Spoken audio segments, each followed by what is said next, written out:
Tradition. You can't buy it. It's earned the hard way over decades and eras. On the field, on the road, in the mud. With guts and with grit, and firm belief that today could be our day. The Lamar Hunt U.S. Open Cup is back. Still alive, still kicking, the oldest prize in American soccer. 96 teams, part-timers to major leaguers. Survive and move on, lose and you go home. So we call all underdogs, dreamers and believers. And we ask you again, one simple question.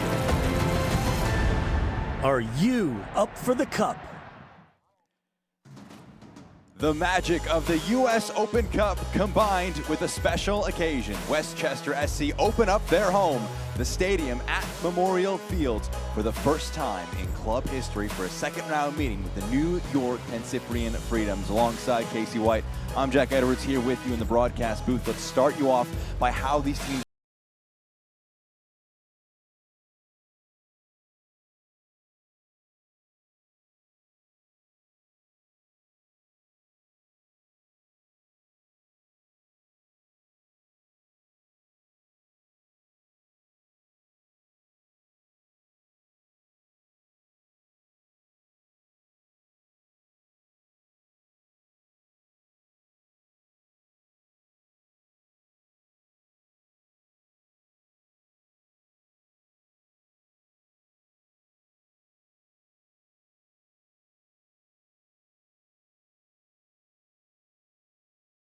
Memorial Field. Looking bigger picture at these two sides and their profiles entering the match here today, Casey. League One for the side, Westchester, coming in from the American Premier Soccer League, are the Pancyprian Freedoms. Well, this is what the Open Cup's all about. You have a team in the Pancyprians that has a storied history, but they're an amateur side. Then you've got a first-year team in Westchester SC that comes in looking to start their history, start to make it. And so this is what makes this matchup so exciting. It's a 7th appearance in the modern era for Pancyprians. You see 3-time champions back in the 80s. They are the amateur side, but they've been around here as a club historically. And we can look now at the lineups for these two teams entering the match. For Westchester, it's the third match in a week, as it is for Pancyprians. So a few tweaks made by Westchester, one change in the last Open Cup game for Pancyprians. And more for Westchester coming in, but one of the personnel changes for Connor McGlynn is coming out of the back line and going into midfield. He'll be someone to set possession for them, and you've got to watch for Prince Sadie and Juan Carlos Obregon Jr. up top. They're very dynamic going forward for Pancyprian Freedoms. What you'll be looking for is Jack Slides in the center back. He'll have to keep them very organized. He's their vocal leader. And then you have players like Luis Argudo and Joseph Holland, who have a lot of experience, that will be the people that will pull the strings there in the center of midfield. Dave Carton, the head coach for Westchester SC. Andrea Cronus, the head coach for Pancyprians. You see the live shots out here in Mount Vernon, New York. It is an interesting contrast, Casey. These two teams, you saw just those years founded, 50 years between them, but it's the professional side in Westchester you'd expect to be the favorites for this match today. You would expect it because head coach Dave Carton has put together a team of some very experienced players that have played in a lot of professional ranks, and so you do expect that piece. However, it is their first year in the Open Cup, and you come across a team like the New York Pancyprian Freedoms who have that storied history, and yes, they may not be professional on paper, but they have players that have played at a very high level and players that understand how to compete in an environment like this. 51 years old are Pancyprians. They're a non-profit for the community. It's bigger than just one soccer team, but it's going to be one team today, one group of 11 players trying to pull off another cup set. We saw El Farolito last night with a dramatic winner to be the lone amateur side still kicking in the U.S. Open Cup. Des Moines Menace, Little Rock Rangers joining Pancyprians and playing here today, trying to get their spot in the next round. It's the first home match for Westchester in their 4th match as a professional side. They're coming off a 3-1 win over Texoma on the road last time out. Get ready to head back on the road to a trip out west to AV Alta, who also had a dramatic cup winner late last night. We have our first whistle, and we're underway. From left to right will be Westchester SC. Right to left in the whites, Pancyprians. Jack Edwards, Casey White with you here in the broadcast booth. So we moved along forward. Early opportunity in the attack here.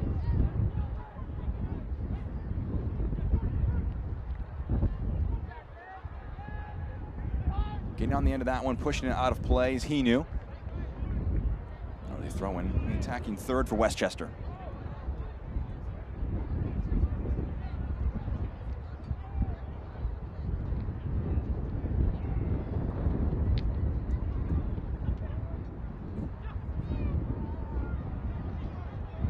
Pancyprians trying to carry this one out from the edge of their 18-yard box.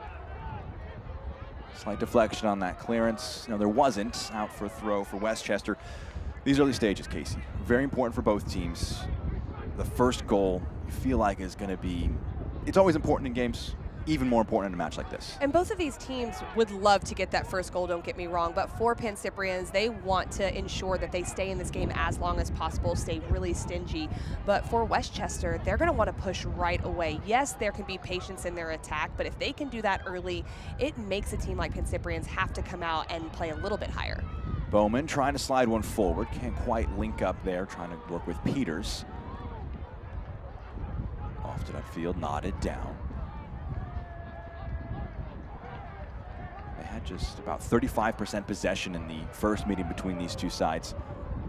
The first Open Cup game, I should say, for Pancyprians. So they're comfortable sitting in this deep block. You'll probably see a lot of this throughout the match. Obregon loses out. He was the goal scorer in the 1-0 win over Motown FC in the first round meeting.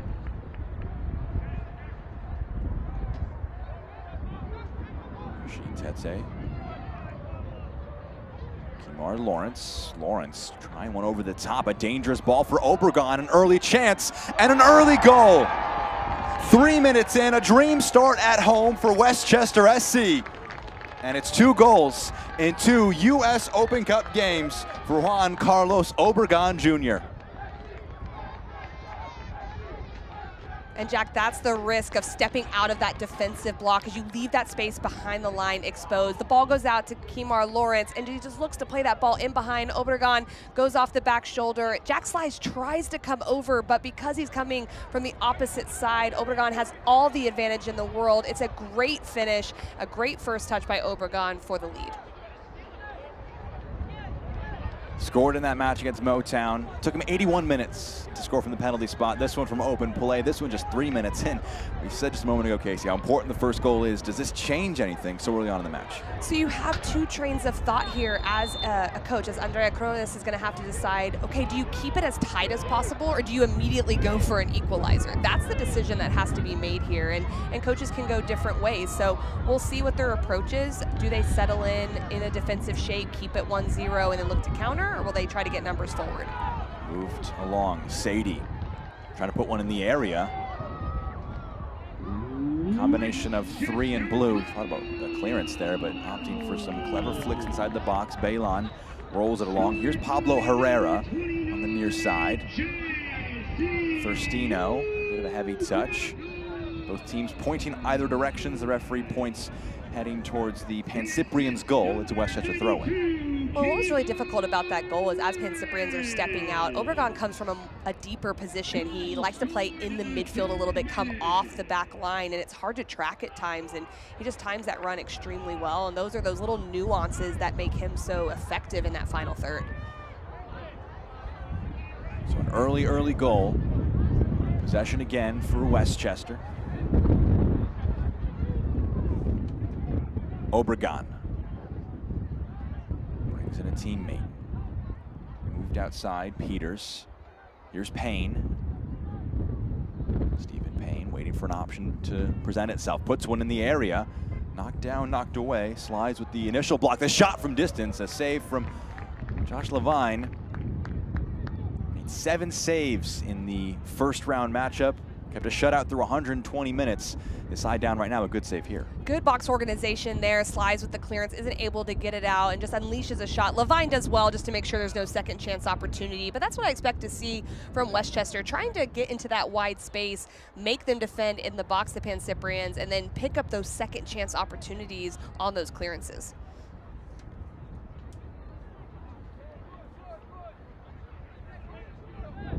In case you're just joining us, you're seeing a 1 up there for Westchester. Very, very early goal for Obregon. Good ball over the top from Lawrence, picked out by Obregon. That touch, not quite to his standard. It's turned over. Here's Pancyprians. Thirstino. Rolling one, aiming for Zilanka. Knocked out of play. First real foray into the attacking third right now for Pancyprians. And to be fair to Pancyprians, in their last game, they didn't just sit in and defend. They looked to counterattack, they looked to go forward, and that was something when we were talking to their head coach. He felt that they could secure the ball even more than they did in their first round game, but that's the hard part of kind of going back and forth between the out of possession and the in possession, is that transition piece. And so can they secure the ball more and get numbers higher up will be their challenge. Slice, clips one outside. Herrera stepping forward, making a good tackle. Throwing for the visitors.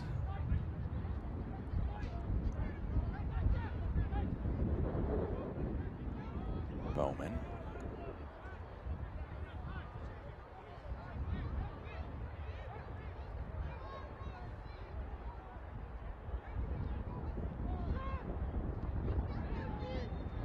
Free whistles for a foul. Turn there. Bowman brought down. It's a free kick.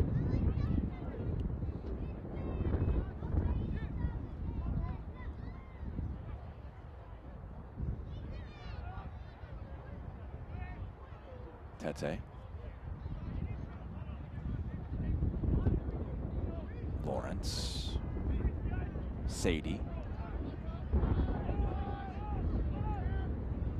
And this is where that 3rd-minute goal came from, is there is more of a mid-block and getting a little bit higher from Pancyprians, and so that opens up some space in behind they're able to take advantage of. But when you find yourself 1-0 down, you do want to think about how can you gain some territory, get a little higher up the field, and create more numbers going forward.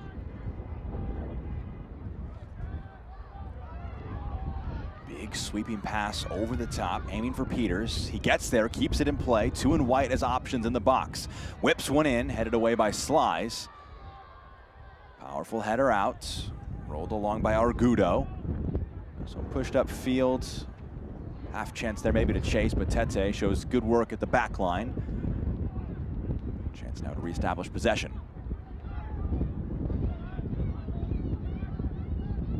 Obregon trying to bring in Sadie, knocked out for a throw-in.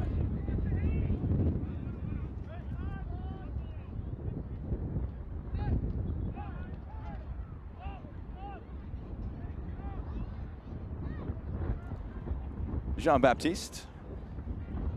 Payne.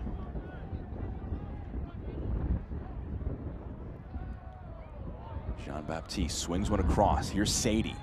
Brings it down, the flag goes up from the far side of the field. He was offside.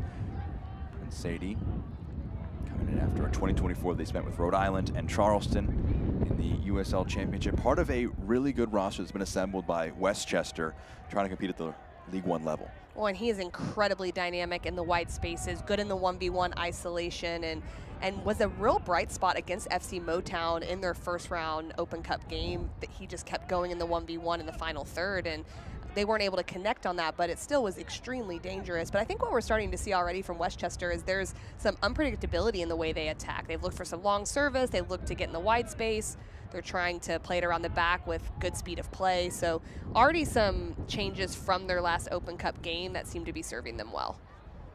Stephen Payne trying to slide one over the top, not quite able to be brought in. We're seeing some good success from these forwards along the back line of Pancyprians. Obregon, of course, on the long ball forward. From Lawrence, the biggest impact.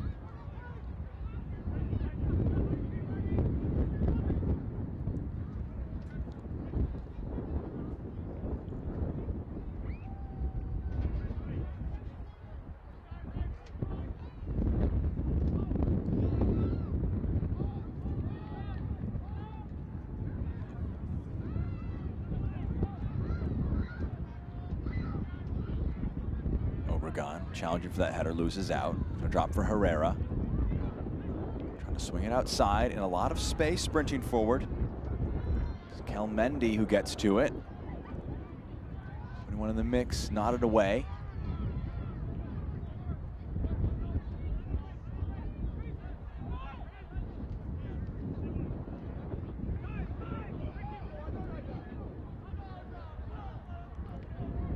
And this is already better ball security from Pancyprians as they go throughout this. I like the way they've settled since the goal has happened. They didn't concede anything again. They didn't concede space. And now they're starting to build in possession, create some overloads, and get into an expansive attacking shape. That's the hard part in transition to the attack, is getting out of that defensive shape. And they're doing it well and with good speed of play. Kelmendi dropping one over the top. Trying to get to Zilanka. Payne upfield.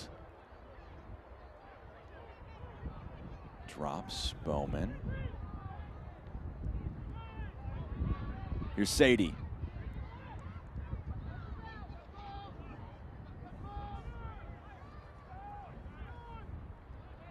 McGlynn.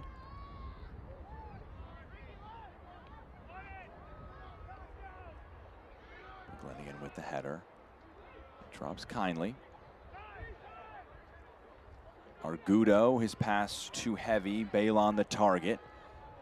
Chance rolling over the top again for Juan Carlos Obregon Jr. Was he brought down right on the edge of the 18 area? A huge call to make, and the referee says no foul. Play continues. Big call there, Casey. It really is, because Obregon looked like he was going to be able to go. There would have been a clear path had Cedarburg not used a little bit of his arm, but that's some good defending there, but you wonder if he clipped the leg. It certainly looked like he did. There was a close recovering player, so I don't think it would have been any more than a foul and maybe a yellow card in that moment if it was called, but that can change things. If that's 2-0 or all of a sudden it becomes a much bigger mountain to climb. Obregon, a handle for the amateur side in the early stages. They have the ball in the attacking third. Trying to register a first shot of the match. Might drop for Zilanka. It does. They're in the 18-yard box. Few options. Zilanka just can't get his feet right. It's put out for a corner. And this is really good from Pancyprians. They're being a little bit smarter on the ball. They're not rushing too much. Balon plays his ball. It gets a good deflection there, keeps it going, Zilanka, and he's going to be the recipient of this pass as it comes across. But you're right, just can't quite get that left foot on it and get himself sorted in front of goal. That is a big missed opportunity right there to equalize. Very easy for us to say with this big perspective, but just better to go with the right foot there, it felt like, in the spot he was in. They get a corner from it. The best chance of the match so far for Pancyprians. What can they do from this set piece? In swinger in the 6-yard box, pushed away. The first time shot, it's sliced, and it goes out for a goal kick. But I like what we're seeing from Pancyprians. They're starting to get out into a bigger, expansive shape. But the risk in that is that Obregon is going to be looking to have that space in behind. So Levine, the goalkeeper, becomes really important in managing that. Might have to have a higher starting position. And the back three, Slice, Cedarburg, and Hainu, will have to be aware in transition to drop off and understand where he is. Lawrence making his second Open Cup appearance for Westchester. Not made a USL League One appearance as of yet, the fullback. Very experienced. Spent last year in Romania, but time with Minnesota United, Toronto FC, New York Red Bulls, also with Anderlecht in Belgium. Got the assist on the opening goal of the match. His first assist for his new side. He'll be in a lot of space. Sadie will play it to Lawrence. His first touch lets him down, though, and it rolls out for a throw-in. Commentator's curse there. He's in a bit of pain. You hope if you're Westchester that it's just a bit of discomfort, not anything more impactful, but the referee will stop play as Kemar Lawrence is down. And Kemar Lawrence is very important to their attack with Sadie and how they work, and Sadie going more inverted, Kemar Lawrence kind of working that line, so it's a little more unpredictable. This could be a big loss early on in the first half because he loves to get involved in the attack. So just mentioned his career accolades, Kemar Lawrence. UTA Arad in Romania. in 2024. 32 years of age.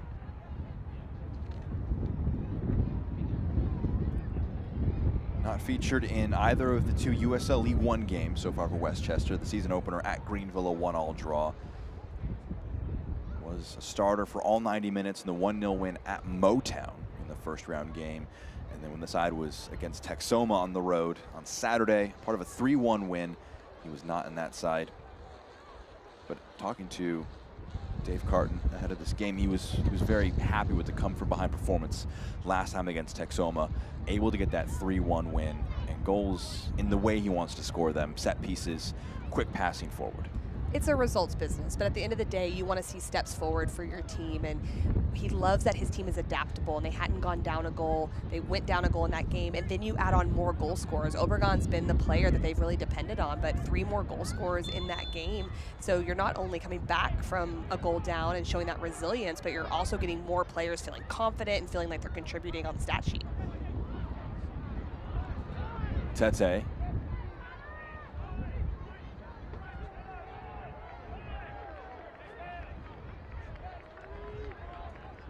Kemar Lawrence still down.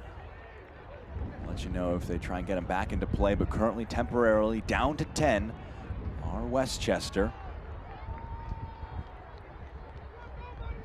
Payne knocks it away. And these are moments here where the wing backs of Pancyprians can get a little bit higher and try to get on the back shoulder of the wingers like Sadie and Peters, make them defend a little bit more. You don't want them going towards your goal. So if they can get that higher position, they can start to build a little bit here, especially with Kemar Lawrence being out, try to take advantage of those moments. That goes out, it's a throw in.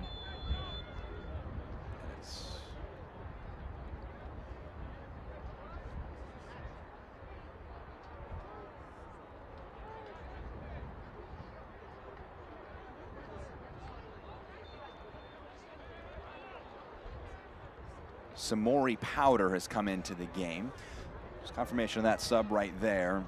So Lawrence, a big loss there, and immediately involved in the action is Samori Powder, and he's booked. So welcome to the game, Samori Powder. Welcome to the referee's pocket. He was still getting a few dynamic stretches going there, and then that was a dynamic stretch to do that. We'll take a look back at it. Powder gets the ball played out to him immediately on the missed touch, just leans in, takes him away, and then grabs him around there. So it is an obvious yellow just because there's space to penetrate and there's no attempt to play the ball in that moment.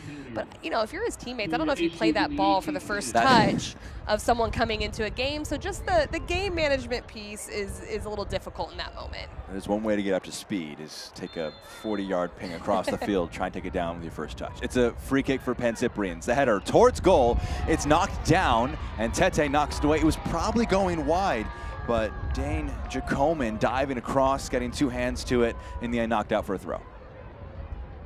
Can never be too careful in that moment. Jacoman just makes sure of it. This is a great header right there. I'm surprised there was that much power. It was going wide, but good for Tete following in. That's good box organization to get the clearance. He again has to clear one away. He does so, knocking it upfield. So again, confirmation again. Kemar Lawrence making way, an injury-enforced sub, just pulled up after making a sprint forward on the overlap. And Samori Powder, who comes on the ball now. His pass, unable to find his teammate. Which is what challenges are there. You're not expecting to come into a game 15 minutes in for Samori Powder. What do these moments look like to try and get up to speed? Back to that in a moment is in the attacker Westchester.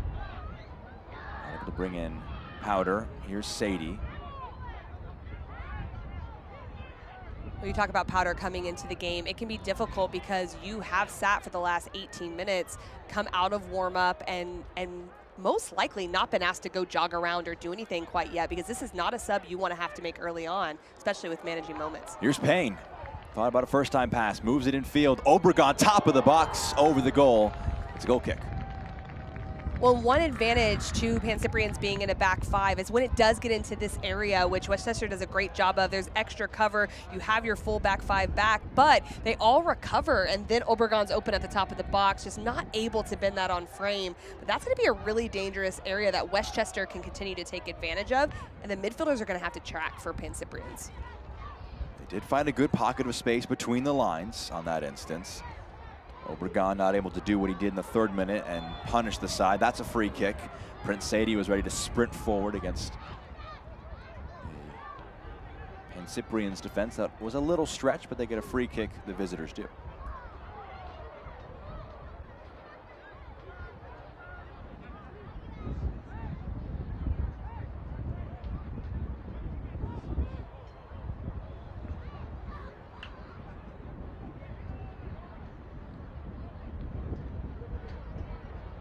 McGlynn, no one making the run for his pass. Forwards came short for the ball to feet. He played it over the top for a run over the top of the defense. And one of the differences we're seeing from Westchester's last matchup is that Pancyprian is looking, as they play this ball in behind, Jacoman will deal with it, they are looking to come more out. Now, is that something they were going to do anyways, or is that because it's 1-0? We'll never necessarily know. But they're having to deal with that a little bit more than against FC Motown, where it was really them in possession the mass majority of time, and they were playing it around the back a lot with no pressure. Payne rolled forward. Peters at the defense, driving forward. Sadie, step overs. Left-footed delivery, takes a deflection, and an own goal for 2-0. From bad to worse for Pancyprians. And Westchester profit. 21.5 minutes down, up 2-0 over Pancyprians. Incredibly disheartening for Jack Slides there in the back line as this ball goes across, but credit Westchester and Prince Sadie just opening up the space, a little bit of individuality and creativity. That's exactly where you want to cross it. And yes, it is unfortunate own goal, but you are told as an attacker to play that ball in behind the back line because they're facing their own goal and anything can happen. In this moment for Westchester, it does.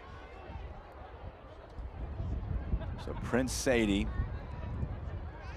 playing that ball, touching Jack Slice, the center back, a couple years with Fordham. It's a moment he'll want to forget. Pancyprians now down 2-0. It's a tall task ahead of the amateur side. Slice, here's Cedarburg under some pressure, clips one forward. They did well to create a very strong opportunity to make it 1-1. We'll see what they have still.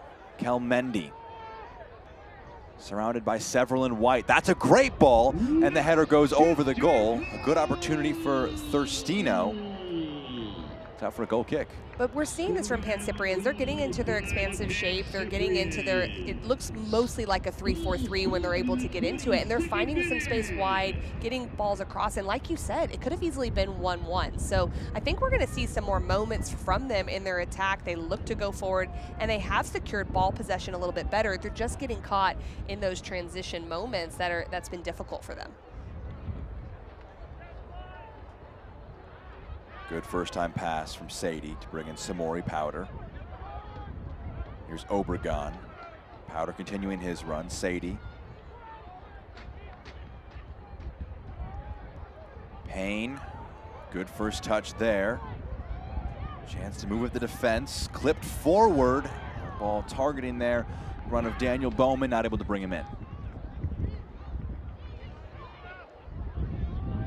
Here's Levine.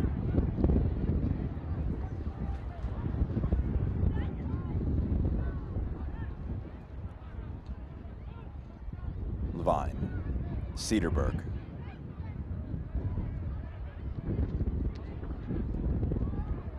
A header there by Jean-Baptiste. It falls kindly for Pancyprians. Kelmendi plays a low pass, try and roll it into the feet of Holland. Can't quite get there. Argudo pressing. Coming in, Balon got a foot to it.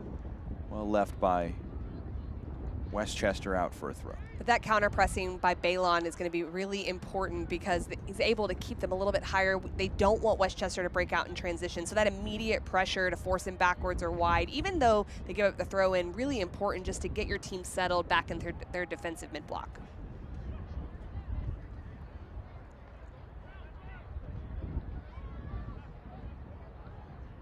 First time by Jacoman. Powder. This time that first touch, he's warmed into the game now. Now you can play a long ball into him. I was sticking up for him a little bit because that is hard to come in and get that ball right away. Went from 0 to 60 the lone player booked so far this match. Westchester, a dream start through 25 minutes. First time pass, moves it out wide. Bowman trying to slide one forward for Payne, making the overlapping run. It's intercepted. Now it falls for Bowman. McGlynn wants it, gets it. Moves it along to Powder. And this is where we're actually seeing the defensive shape of Pancyprians in the midfield. They have one in front of the back line of 5, and then they have 3 across with 1 pressing high. A little bit different from their first game that they played against Cincinnati too, where they had a little bit more of a box in midfield in front of Balon. However, either way, it allows them to defend the wide areas a little bit more. Tete has his pocket picked. Pancyprians with the ball at the edge of the box. Trying to loft one over was Argudo. Can't quite get there. Options alongside him. They'll opt to move this one around. Now Kelmendi on a left wing back roll, driving forward. Hinu to Slice to Cedarburg. Now near side to Herrera.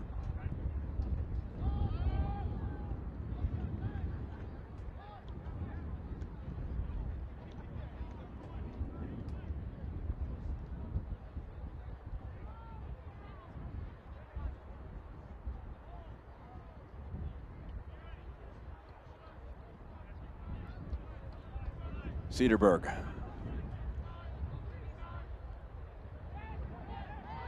That's going to be a foul from behind. The referee will go to his pocket. It's going to be a yellow card. Luis Argudo, the player booked here.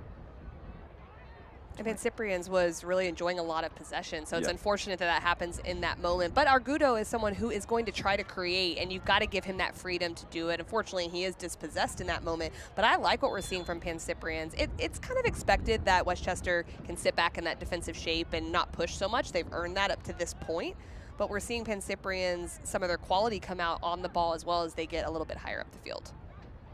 Luis Argudo, one of the players that Dave Carton recognizing from his time around the USL ecosystem. Last in the USL Championship with the Pittsburgh Riverhounds in 2022.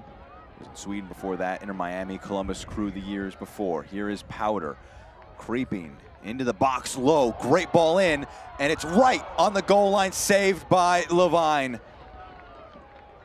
A great stop to keep things at 2-0 after some good work from Samori Powder. And Powder does a great job getting to the inline, and what that does, it draws everyone back. They have to respect it, so that trailing run again is what really is making it hard, and it's Peters coming in at that moment for the finish, but that's something that Pancyprian's gonna have to be careful of. The midfielders have to track, because that's been multiple opportunities where once there's a condensed shape defensively, that ball gets sliced back, and it's an opportunity.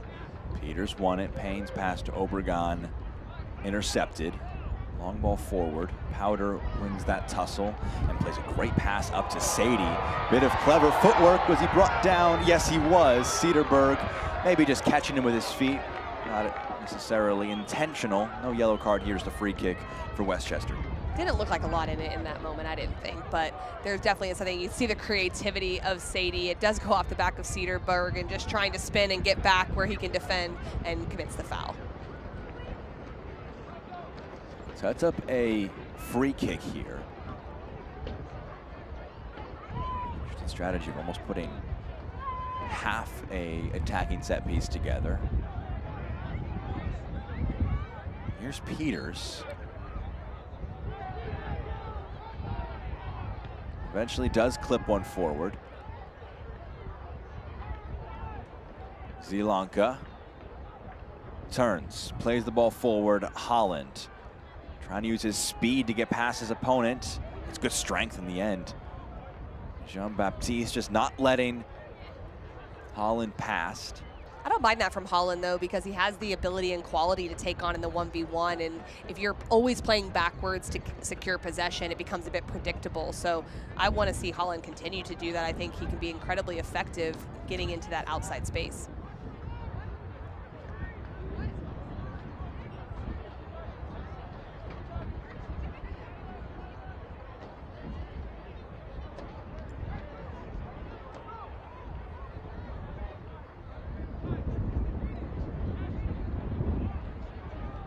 Jacoman.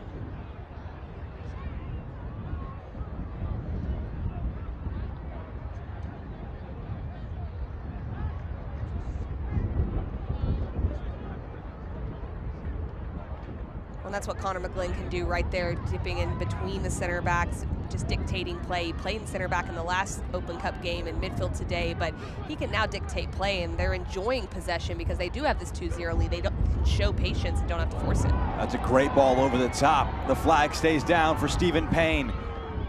Maybe trying to get that across the entire box all the way to Sadie. He gets a corner in the end. Well, that's what that does. That possession can lull teams to sleep because you don't expect them to go long in that moment. And the run is from deep from Stephen Payne, and so it's tracking from midfield and passing that player off. So they're not going to be offside in that moment, and you have to drop immediately to deal with it. It's the right back and a back four making that run over the top, Stephen Payne. And that's what Connor McGlynn going into the middle as that ball's played across, but Connor McGlynn going into the middle in possession allows him to get a higher position. And so that really allows for that for the outside backs. Payne was super versatile with forward Madison playing the right wing back role for a lot of his time with Matt Glazer. Spent 2 years with Madison, now with the new kids on the block in League One, Westchester. Still bringing that attacking mindset. Mink Peters puts another one in a dangerous spot. It's allowed to drop. Fully dealt with. There's a lot of shouts for handball. And the ball just about squeaked away. Kelmendi just puts one forward. It's a good pass. Picking out Zielonka. Ball over the top. Easy for Jacoman in the end to come off his line and claim.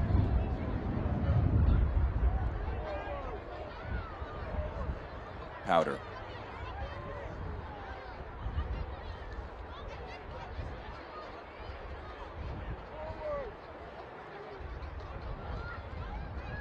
Powder. Breaks on. Obregon. That's your first goal scorer. One of your forwards is dropping deep, pinging some passes, including this one to Stephen Payne. Miscommunication there. It's turned over. Holland quickly swarmed by those in white jerseys. Part of Dave Carton's belief that they need to counter press at a very high level. Win it back here. Bowman. Well, this is exactly what it does. You just reestablish possession higher up the field. Not only is it the first part of just denying the attacking transition, but now you've reestablished it and you're able to go again forward.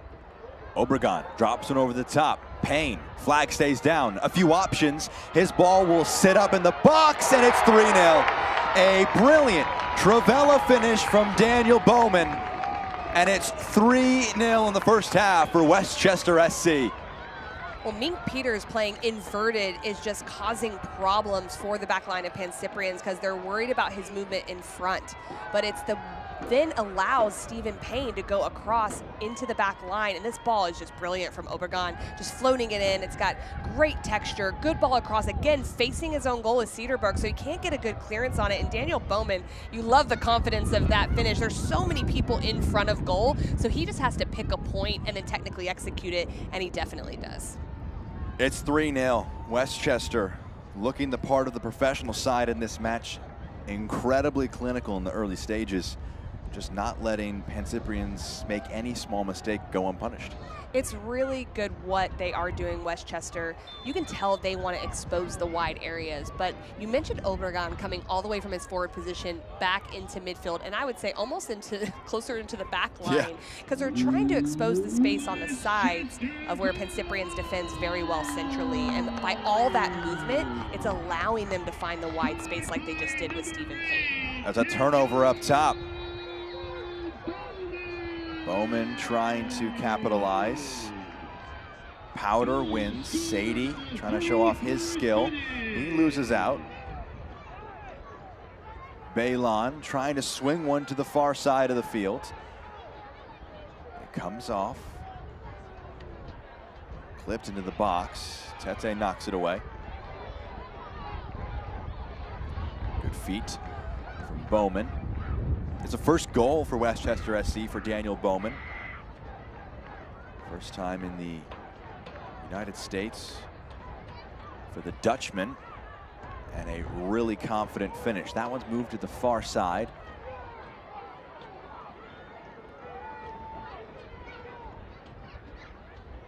delivery. Knocked away, header out, only finds Sadie. His touch evades him a little and rather cheaply gives away a free kick for Pancyprians.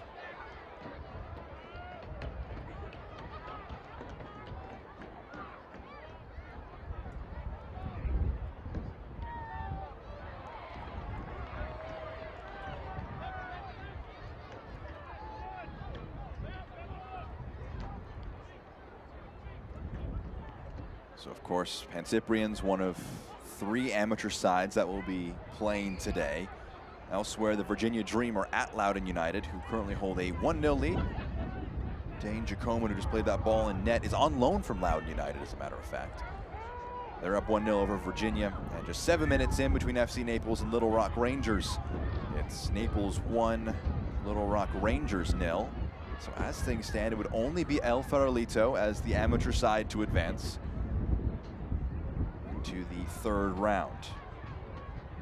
See that score right there. Now 9 minutes down. A great pass. Obregon. What does he have in his locker? His shot blocked. Levine claims Obregon wants a corner, won't get it. Well, there's 2 things going on right now with Pancyprians. They're wanting to press, especially the attacking players. You can tell that they're just chomping at the bit to go forward, but the lines are just too spread out, and the midfield not stepping up with that forward line and pressing, and that's just creating gaps for Westchester to be able to play in behind from those runs from deep in midfield.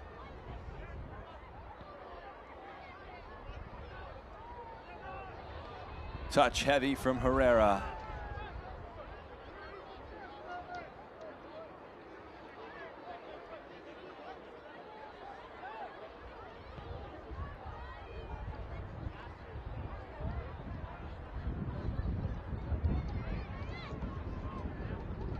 Jean-Baptiste.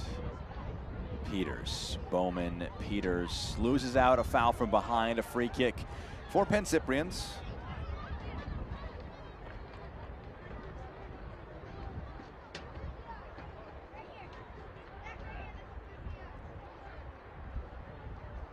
So we're getting closer to halftime, Casey.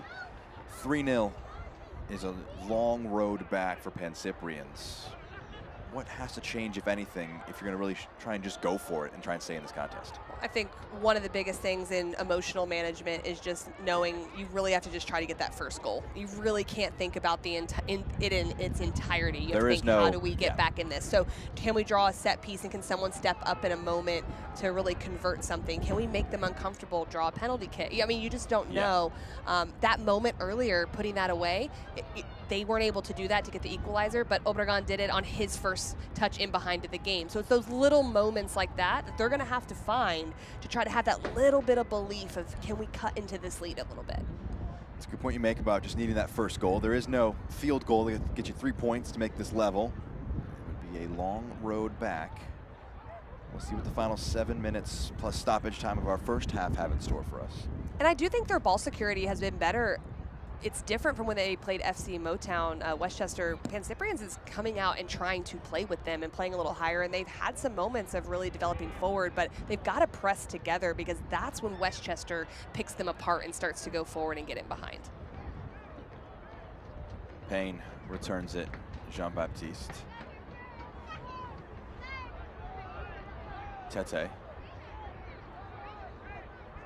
This pass a little heavy. Goes to the back line. Cedarberg. Rather, Herrera.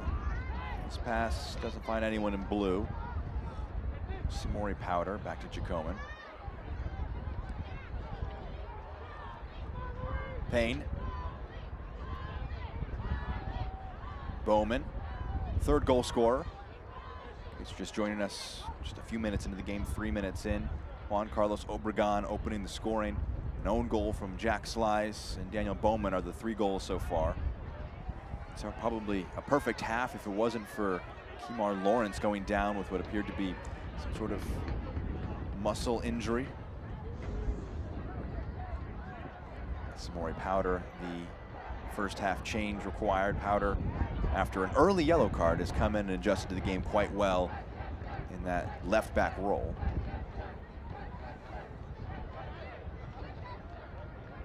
Yellows for Powder and Argudo.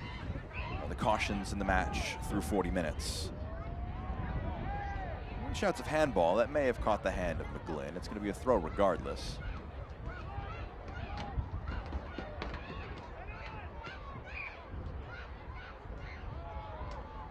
Payne.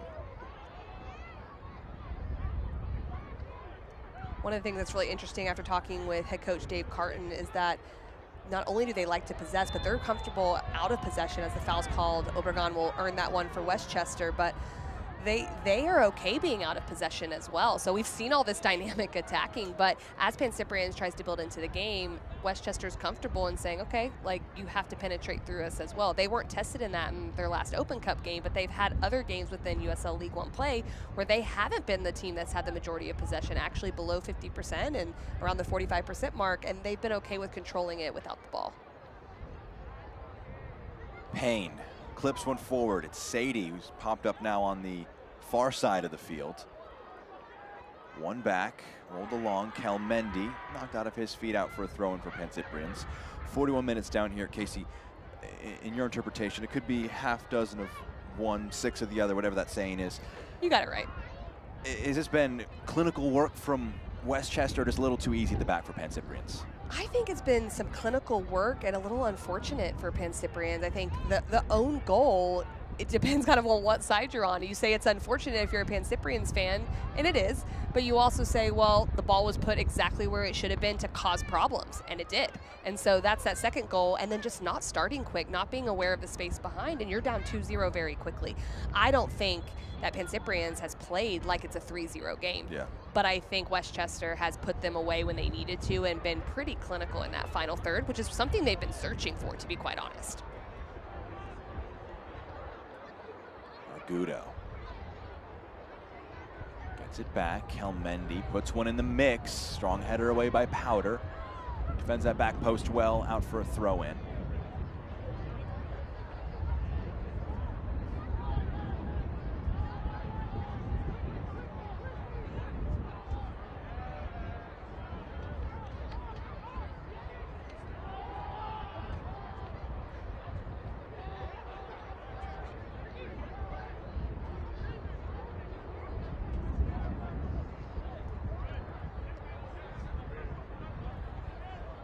And these are moments that build up that are good for Pancyprians. They just show a little bit more patience. Very hard to do when you're down by 3 goals, but this is great interplay right here. They're moving this one forward, trying to roll a pass up. Tete gets there. Powder fakes that pass and now can roll it on the second attempt. Obregon, who's popped up into a left wing role. Almost a late first half personnel movement.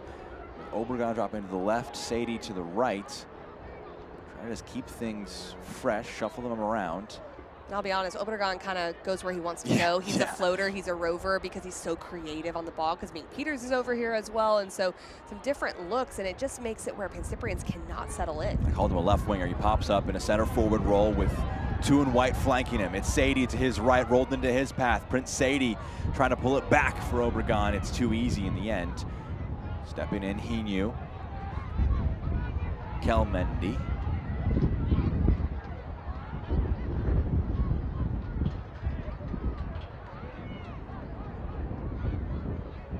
Falls for Westchester. 1 minute then, stoppage time that will be added on at the end of our 45. We did just see an adaptation of Pancyprians. When they got in that wide space with Prince Sadie, it was a really tough time to defend, but they all retreated very well, and you saw Balin get into the box and track runners in the box, which ended up not being a good opportunity for Westchester because of that defensive effort. Tomorrow at 1 Eastern on the CBS Sports Golazo Network, the draw for the 3rd round will take place. The rest of the USL Championship sides will enter the fold. 10 games here today to determine the final teams that will be heading through into the 3rd round. Virginia Dream have drawn at level against Loudoun United, trying to make it another chance for a major cup set. Of course, League One sides playing against championship teams beginning to happen. One Knoxville up 2-0 over Greenville Triumph in an all USL League One matchup. Kelmendi can't get past Payne. Bowman. Your attention, please. Here's Payne. The fourth official has indicated that there will be at Bowman. 3 minutes of 3 minutes added on at the end of our first 45. Rolled over the top. Obregon trying to get there, make life difficult. Off his line, Josh Levine. Now just defend. Great defending by Cedarburg, though. You just get that little dip of the shoulder into the path of the runner. It's a small thing, but it just throws off the run, and you know that if Obregon pushes, it'll be a foul in your favor. So great 1v1 defending and discipline. Jacoman. Fourth start now this year for Dane Jacoman with Westchester SC on loan from Loudoun United of the USL Championship. All 3 of his appearances in 2024 came in the US Open Cup. Just trying to get the #1 some time. It makes sense, get an experienced goalkeeper in for the first-year club. Get the 24-year-old goalkeeper some more time between the sticks. Balon, Argudo. They're really shutting down the central channel with the 5 midfielders, Westchester. That's that out of possession shape that's really hard to play. Here's Herrera on a big switch. Is there a late chance for Pancyprians? Just an under-hit pass there by Thristino. Is there a chance for a counter now? Just putting the brakes on Peters. At 3-0, feels like if you're Westchester, you don't need to stretch yourself to make it 4. 3-1 feels like a more impactful goal than 4-0 does. It does. They are in complete control. They can exhibit patience, and they can make Pancyprians come chase. So keeping the ball, recycle play, get it around the back, all of those things pull out Pancyprians a little more. Now it's just a decision-making piece of when do you go forward. And so far in this first half, Westchester has looked very good on the decision-making front of when to possess and when to penetrate. Over the top, aiming for Peters. Did he clip the heels of the defender? Yes, he did. Just catching the ankles of Ricard Cedarburg. Swedish defender earns the free kick.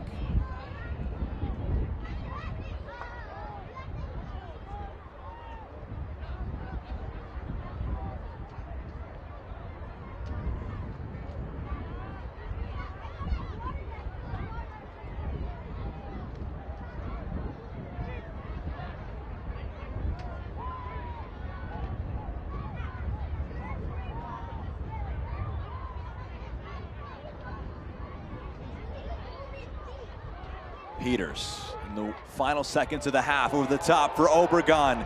He's onside, already won today. It's saved, and Levine keeps it at 3-0 with the final kick of the first half. And if nothing else, that is an emotional piece right there. To get that save at the end for Pancyprians is big. You have to wonder, Andreas Kronis is very good and strategic. Will he come out with a different system of play, try to throw something off just to sneak that first goal? So it's 3-0 at halftime between Westchester SC and the New York Pancyprian Freedoms. The League One side in complete control as we break for our first half.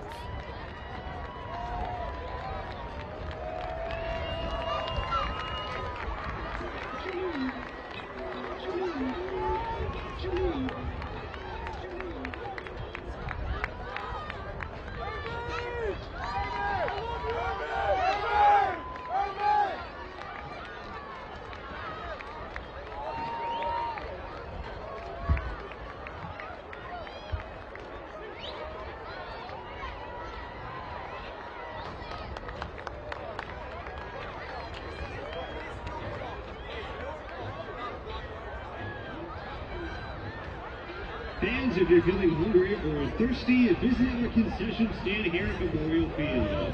It's located near the left entrance of the stadium and left of the stadium snack side. There's a variety of options from which to choose, including cold drinks, snacks, wings, fries, hot dogs, and some coffee and tea. Swing on by and grab something delicious while you enjoy the game. While you're enjoying the game here at Memorial Field, we kindly ask all fans to do your part and keep our stadium clean. Remember to throw out all trash in the garbage cans located throughout the venue. And let's work together to keep Memorial Field looking great for everyone. As always, we thank you for your cooperation.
Just a few minutes out between the second half between Westchester SC and the New York Pancyprian Freedoms. Alongside Casey White, Jack Edwards here with you for a U.S. Open Cup second round fixture between these two sides up in New York. It's been all Westchester SC in our first 45 minutes on the scoreboard, Casey. The scoreboard, it's the most important part of our first half, but as we look at our first half highlights, we can see how they got this lead and also what Pancyprians had in their locker in the first half between these sides. This is just 2.5 minutes into the game. Kemar Lawrence gets this, picks his head up, and a beautiful ball over the top for Juan Carlos Obregon. And this isn't what you want if you're Pancyprians. Obregon going towards your goal in behind the back line. It's a perfectly weighted ball, and it's a very timely finish from the center forward to get the lead. But Pancyprians would continue to go forward, and they would get an opportunity for an equalizer right here into the middle of the penalty area, just not able to connect in that moment with Zialanka. And then the set piece opportunity as well. A really good header from the top of the box. Jacoman thinks it might be going in, plays it, but good clearance from Tete in that moment to not allow the equalizer. A 1-0 match at that point. There have been a few chances for Pancyprians, but goals change games. Prince Sadie trying to create something, not maybe what he intended, but the own goal works. It's all about moments. It's an unfortunate misclearance from Jack Slides there, the center back, but Prince Sadie has been good in the wide space all half so far. Obregon with this great ball. This just puts Stephen Payne in over the top. Another missed clearance. Following it behind was Bowman. A great finish at the outside of the foot. That's how they would make it 3-0, just continuing to attack in those wide spaces, and they're rewarded for it. Westchester dominant on the scoreboard, 3-0, even though there were a few chances. You see the stats right here. 6-3 in shots, more possession, a lot of shots on target. That's probably the big key there, at least on my end, Casey, just how few shots they've had compared to how many shots on target they've had. Well, that's something Dave Carton said has evaded them, is the efficiency in the final third. So he's got to be happy with the 5 out of 6 on target, like you said. 1 out of 3 for Pancyprian on the flip side as well, and also getting 41% of the play. So they're not just sitting back and playing a defensive type of game. They're trying to go forward in this game. And also both teams, pretty clean games, but both each having a yellow card as well. 3-0 in our match right now. We can look at second round scores from yesterday. Columbus Crew 2, probably the biggest cup set of the day. Well, El Farolito as well, taking down Monterey Bay in a dramatic 2-1 win. Miami FC taking down Inter Miami FC 2. Tormenta keeps their run going. Charlotte Independence over their rivals Carolina Core and AV Alta in the 120th minute. Jimmy Villalobos over LAFC 2. A lot of exciting games for that one. That late night one, very exciting to win it right there at the end. You think it's going to penalty kicks, but they figured it out. 2-1 for AV Alta. Some scores from around the country. Still scoreless between Hartford and Portland Hearts of Pine. At halftime, our match here today, of course, Greenville down 2-0 at home. Loudoun United holding a slim 2-1 lead over Virginia Dream, who had tied that matchup 1-1. Chattanooga FC, Chattanooga Red Wolves, a rivalry match there. It's 1-1 at halftime. We'll also see what else is happening, not only tonight, but also the cup set potential of Little Rock Rangers in a tough spot, down 2-0. Forward Madison, that would be a surprising result. The League One side against FC Tulsa of the USL Championship. The Des Moines Menace taking on Union Omaha at home, with Tacoma Defiance Spokane, Ventura County, El Paso to round out the night. Well, you talk about surprise, but I don't think there's any surprises here in the Open Cup. Anything can happen in this tournament. Those are the scores here in the Lamar Hunt U.S. Open Cup. Still a few moments until our second 45 minutes, Casey. Let's go for the two teams. First off, for Pancyprians, chasing this game down 3 goals. What is the big key in terms of not only tactics, but just hyping your players up for a big comeback that's needed? I think you have to consider, is there a system change at this moment? What is your goal in this moment? Do you believe that you can go and get goals against this team and try to chip away at this 3-0 lead? Do they go to a 4-back? Do they continue to play out of their 5-back and build out of a 3 and just make more runs forward? That's kind of what I anticipate, is that they're just going to be more on the front foot and try to play a more attacking game. But with that comes risk, and Westchester's going to have to be alert to it. Talking to Andrea Kronis ahead of the match today, mentioned that they don't have a specific style of play, and it feels like that helps them to be versatile and do the best they can against whatever team they're facing up against. In this case, it's been a challenging first half, but still in this game, if they can get an early goal, down 3 goals, we'll see how that flexibility helps them in the match. Well, one of the things is that strategy going into games, and that they showed in the last round that they could play a really defense compact shape against their last opponent in Cincinnati too. But he knew that there was going to be a lot of individuality in this Westchester team, and the problem is giving up that 3rd-minute goal. That changes everything. The longer it goes on, the more you frustrate the professional side, and they don't have that to their advantage. So they're going to have to figure out a way to really scrape and claw back into this. We'll get you confirmation on any subs that take place at halftime. Toby Adewole appears to be on, and it appears to be for Stephen Payne. A lot of appears there. We'll let you know what's happening in actuality, but maybe a slight tweak there at the back. 6'3" Toby Adewole scored a header for the 2nd goal in their 3-1 win at Texoma on the weekend. Dave Carton, coach of Westchester, a slight chuckle. There was a hint of offside. No definite result there. That one's cleared up field, a free kick. In the all blue kits are Pancyprians. In the all whites are Westchester SC. Alongside Casey White, Jack Edwards here with you. Incredibly excited for this match here today. Well, it must be nice for Dave Carton for Westchester to be able to bring in a player that's gotten Team of the Week twice in a row in Toby Adewole. That's coming off your bench in an Open Cup game, and so just being able to manage those minutes and bring him in is important. Flicked over the top. Chuckerman, a heavy challenge. Able to get on the end of that one. Back to Jacoman. Moments after having to perform a bit of sweeper keeper action.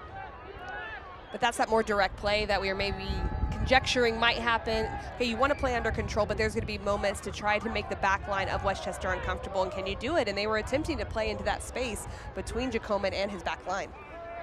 Peters loses it. Looks like in the back line, Jens Hoff is in as well for Pancyprians.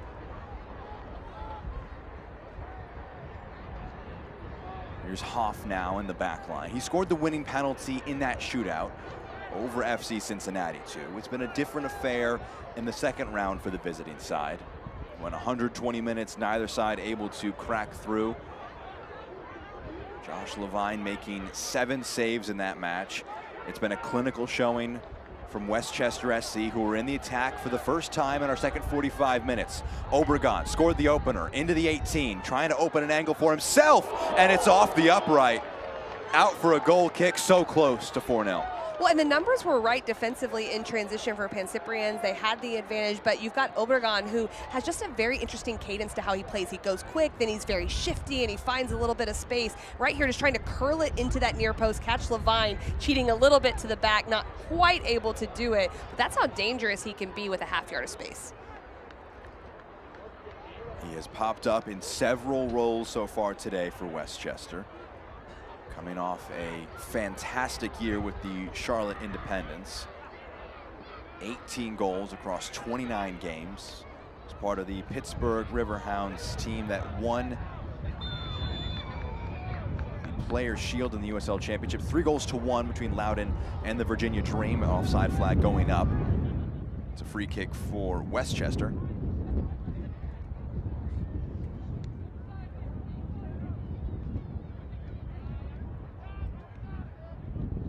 For a throw rather, and it's going to be Tete who will take.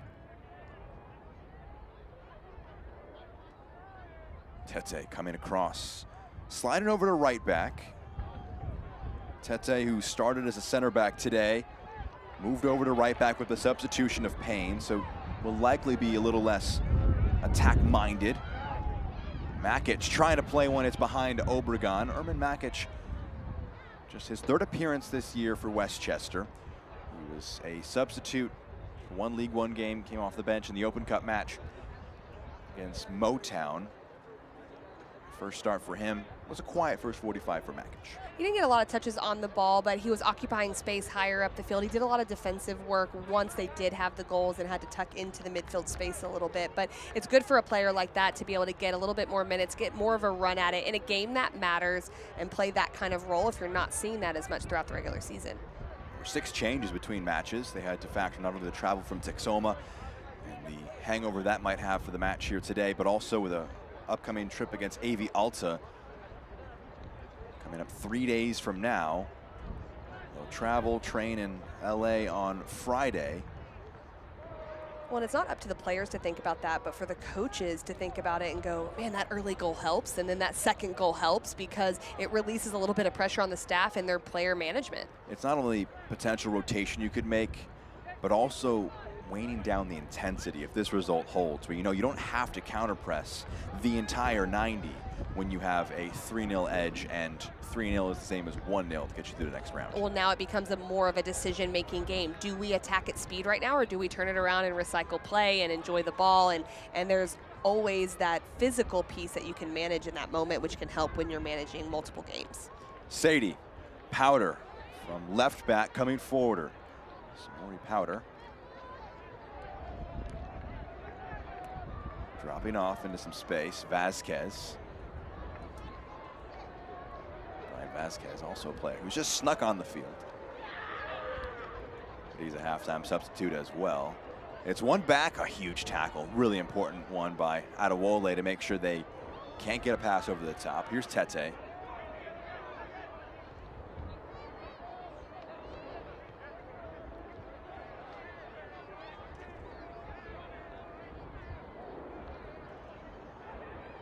Powder.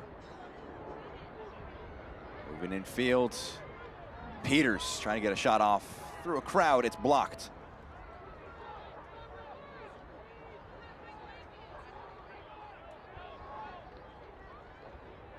Ball over the top. Tete does well to get ahead to it. Jacoman in his hands.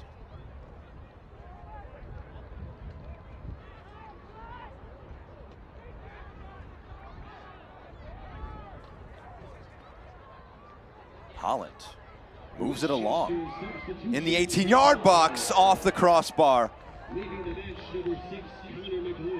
That's really good play during that central area because it's movement off of the ball. So Argudo gets the ball here, plays a ball that breaks the line to Holland. Holland does well just to get a touch, and it's a great opportunity that just bounces off the crossbar. Talk about fine margins in games. We showed you in the highlights, it's 1-0, a point-blank opportunity for Pancyprians to equalize. They can't pull it off. Set piece, probably more of a half chance if you're going to call it that. But that's now off the woodwork to get them back in this game. It has been a matter of inches at times. They win it back here in a good spot. Great challenge put in by Adewole. Had to get it right. He did. Kelmendi has a crack, and it's over. It's a goal kick now for Westchester, who have let up the ball in some bad spots in the last few moments. It is a 3-0 edge, but they can't take their foot off the gas. Well, two big additions coming into the game. Adewole is very good, but a new center back, you're thinking about how do you combine in that area. McGlynn has gone out, and he's a playmaker in that central space. So they're going to just have to figure out those areas. What do the rotations look like? How do they drop down and build play in their defensive final third and just be a little bit better in that ball security? It was Payne and McGlynn who made way coming on in their place. Adewole, Vasquez at halftime for Westchester. So 3 subs been made so far from Dave Carton. This one's gonna break in a good spot. A shot from distance, and it's over the bar. It took a flick along the way from Jacoman on a fizzed effort from Luis Argudo. Well, I tell you what, this is good from Pancyprians. They're finding space. It's not organized defensively from Westchester. Argudo takes a strike at it. Why not? Lots of space to take advantage of, rewarded with the corner kick.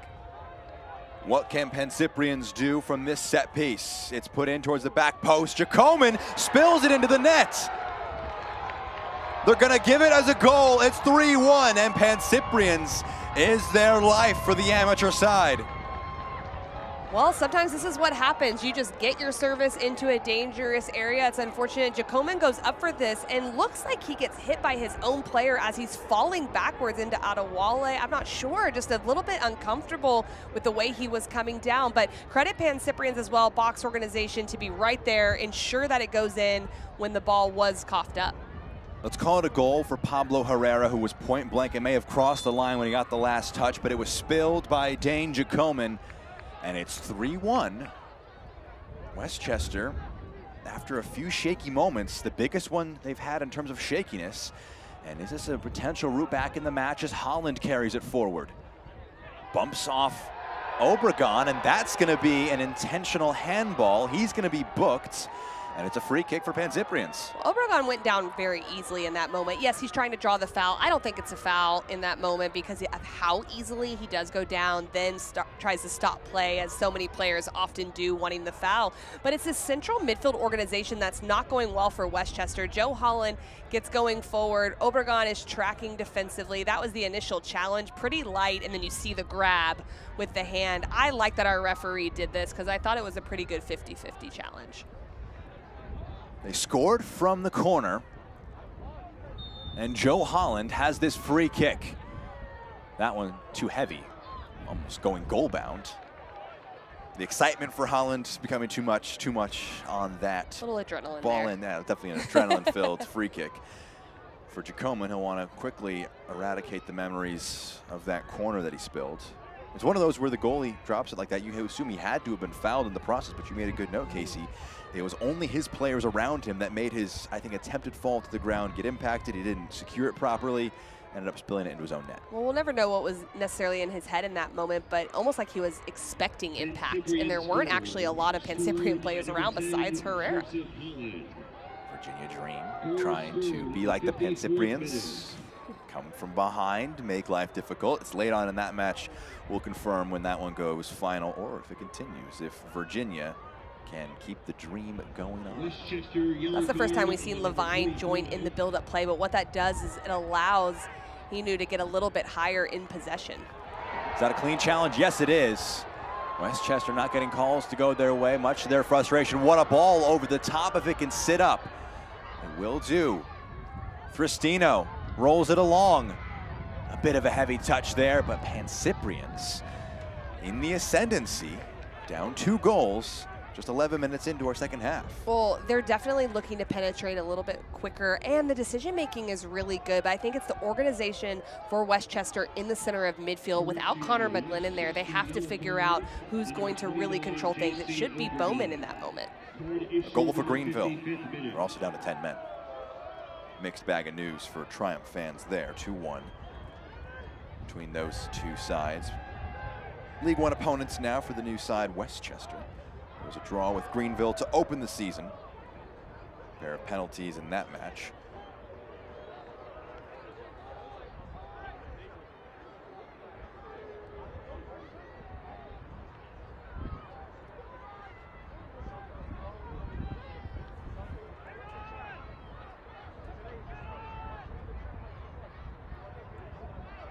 Here's Holland. Rides one challenge, loses out. Good work coming back to keep the play alive, Zielonka. Joe Holland's definitely dropped a little bit deeper in midfield. He's playing in that deeper position just to get him on the ball a little bit more and draw some attention there. Balon trying to spray a pass forward, nodded down onto it, Sadie. Adewole.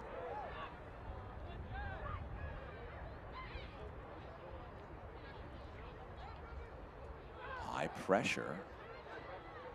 Good work in the midfield from Vasquez to avoid turning it over in a dangerous spot. All the way back now to Levine.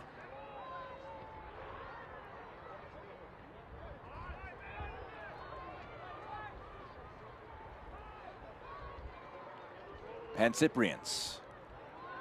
Switch of play. Cal Mendy.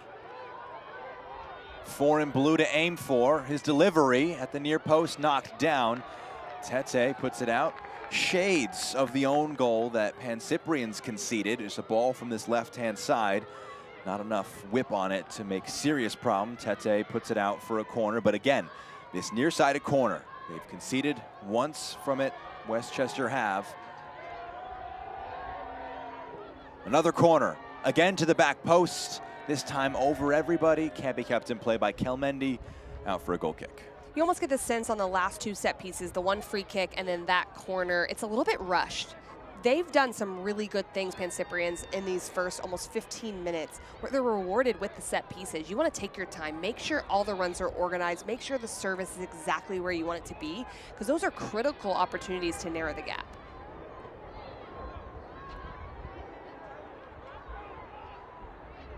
Obregon can't bring it down. Makic second to it. Slice.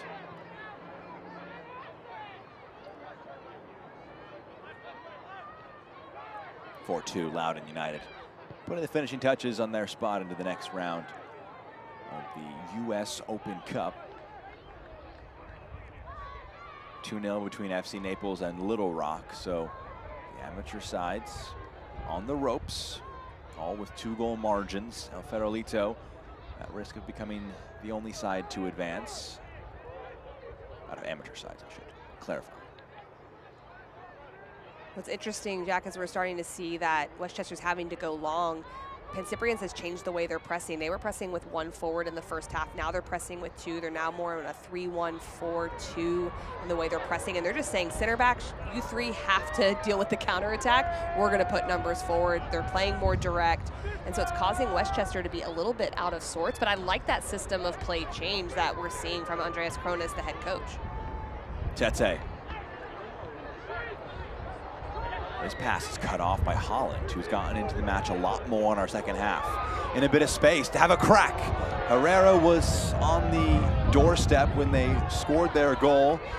We'll see if it's credited to him, but in that instance, his shot goes well over. Well, and that's because that line of 4 right there, as soon as they win possession, if Westchester's sloppy in possession and isn't able to secure it, they have 6 players going towards goal, and Westchester is only defending with 3 to 4 in that moment because they're in this big shape. So for Westchester, they have to figure out their ball security piece, playing out of the back, winning first and second balls, and then slowing the game down.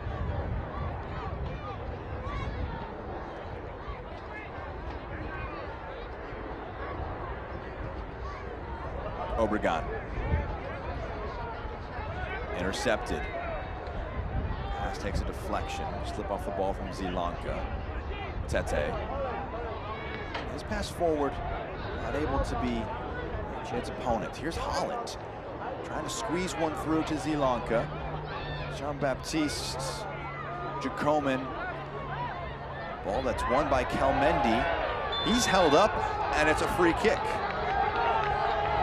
And here's exactly what I was talking about. Just take your time in this moment. Joe Holland looks like he's going to step over the ball. Get as many numbers forward as you can. We'll just see this. They're causing this disruption in build-up play, and you'll see a little bit of a tug in the back. Now Kelmendi gets the advantage with the touch, and just enough of a hold there to draw the foul. So here is Joe Holland.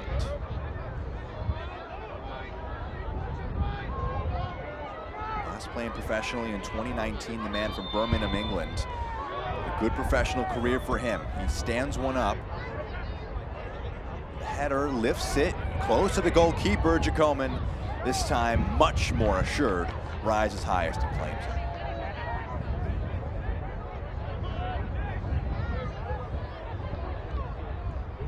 And this is a better service. It's a little bit into the wide space, but you can look for a second chance opportunity as it's played across, which they almost get. Hoff goes up, not able to rise above Jacoman, and he does well to bring that down and secure it.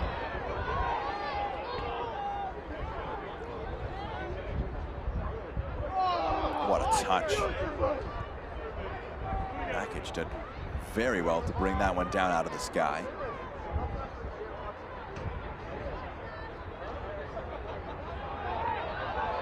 Throw in.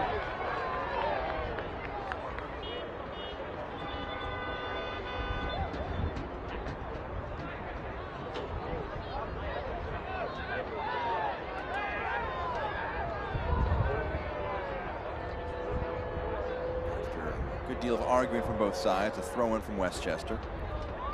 Well, these are extremely interesting moments because it's still 3-1. So Westchester has to find that emotional management piece of saying, hey, we still earned the ability to have this lead, but they're just not settling in. Here's Holland, played it forward. On the half volley, Jacoman falling to the ground, knew it was going to roll wide, but it's a goal kick.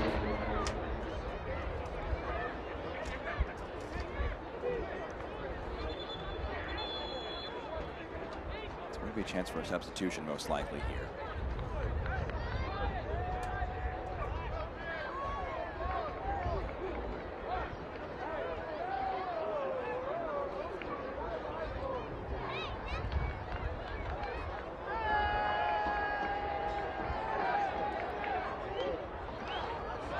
I was talking about the emotional management piece because Pancyprians is just looking to frustrate Westchester as much as possible, and it's absolutely working, but it's not that it's a one-goal game right now, so Westchester still can settle in possession a little bit more, but they're going to have to try to figure out spaces that Pancyprians is leaving, which is wide to the sides of the 3 center backs. They may have to play a little bit longer to release this pressure.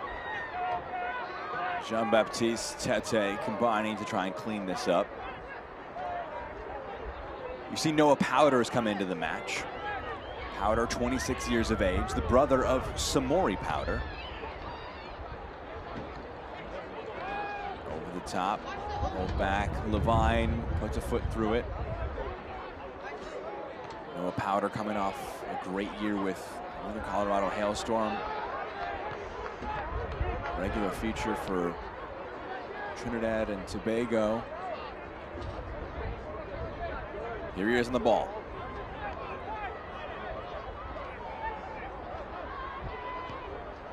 His pass almost intercepted.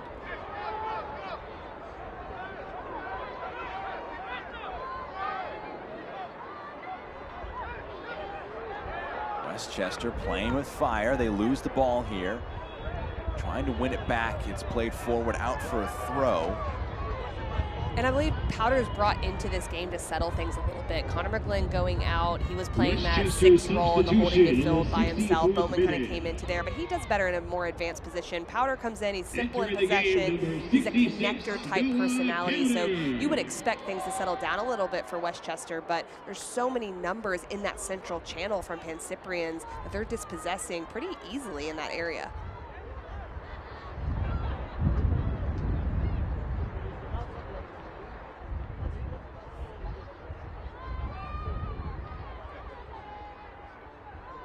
Just a bit of housekeeping.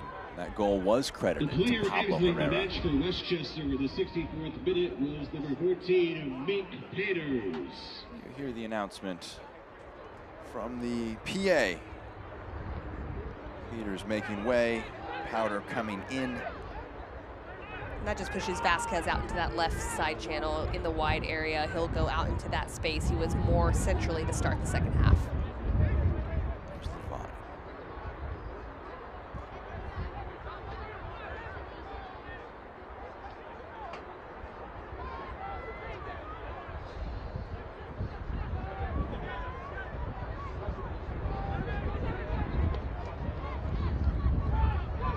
Probing pass forward. Zilanka gets to it. Creeping at the defense, gets the footwork a little bit wrong. Argudo. Joe Argudo. Kelmendi puts one in the box. Can Zilanka bring it down? He can't quite. Holland comes onto it, gets it trapped under his feet. A chance now to break forward. Moved along. Makic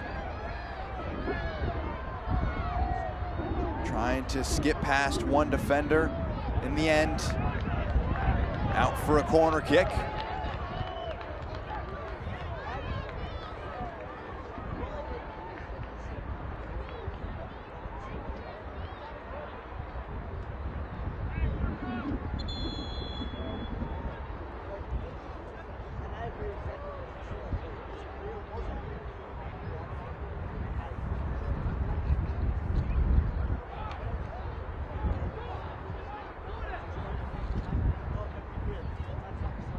Subs coming in now, making their way onto the field. You can see them streaming on for Pancyprians.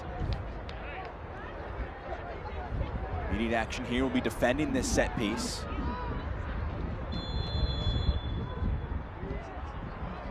This one just rolled. A crack from distance. Up and over.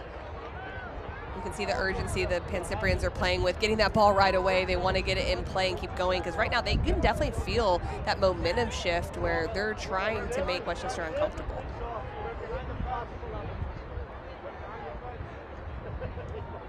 Vasquez was carrying that one forward. Substitution in the 68th minute. Leaving the match, number 7, Pablo Martin Herrera.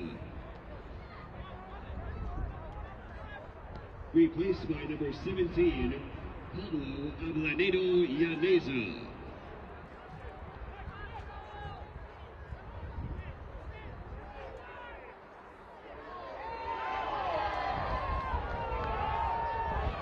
Sadie into the box as advantage was played.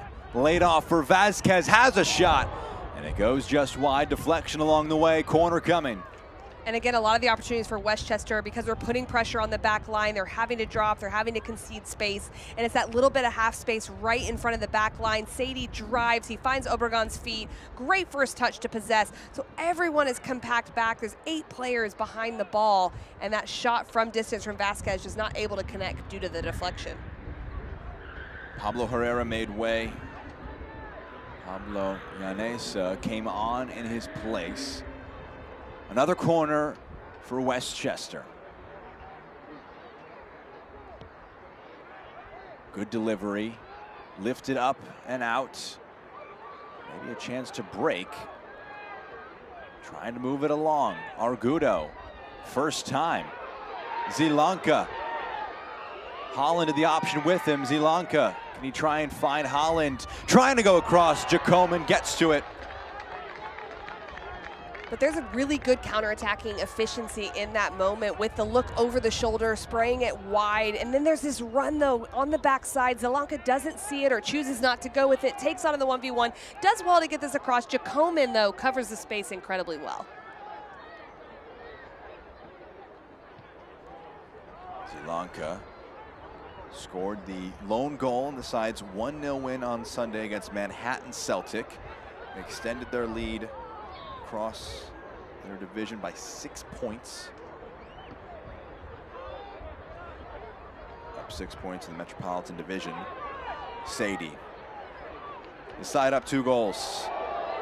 Dances on the ball, moves it out to the far side. Powder.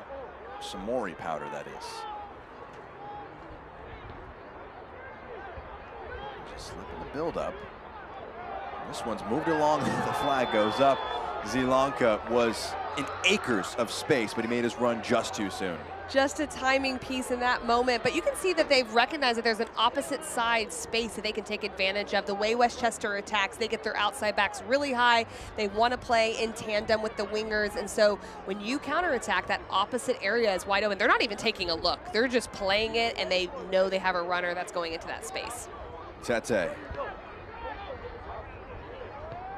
Jean-Baptiste just puts a foot through it. Obregon on the loose ball, picked it up, has a shot, it's blocked. Knocked up field. Good touch from Zilanka to bring it under his control.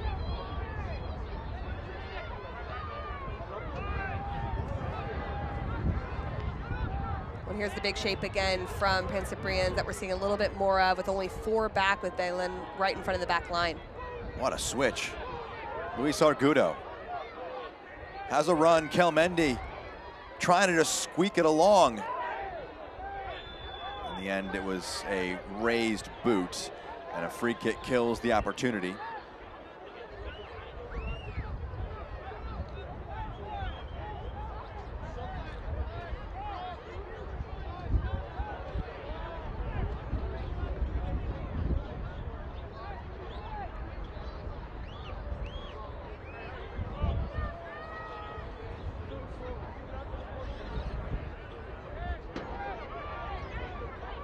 Tulsa up 2-0 at halftime. Naples, second half has resumed or started between them and Little Rock. Rock coming off a 1-0 win over the Birmingham Legion in the USL Championship. Trying to pull off another cup set. We'll need a comeback effort in this one. Loudon went final. We have extra time between Portland Hearts of Pine and Hartford Athletic.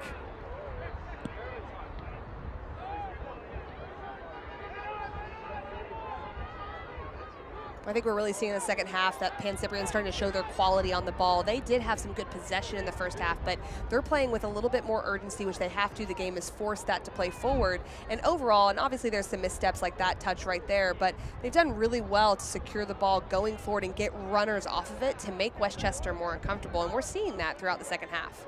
Jacoman swings one out. Tete, his header up, will bring him under some pressure. Kelmendi right on his shoulder. Tete, composed throughout that entire experience, earns a throw.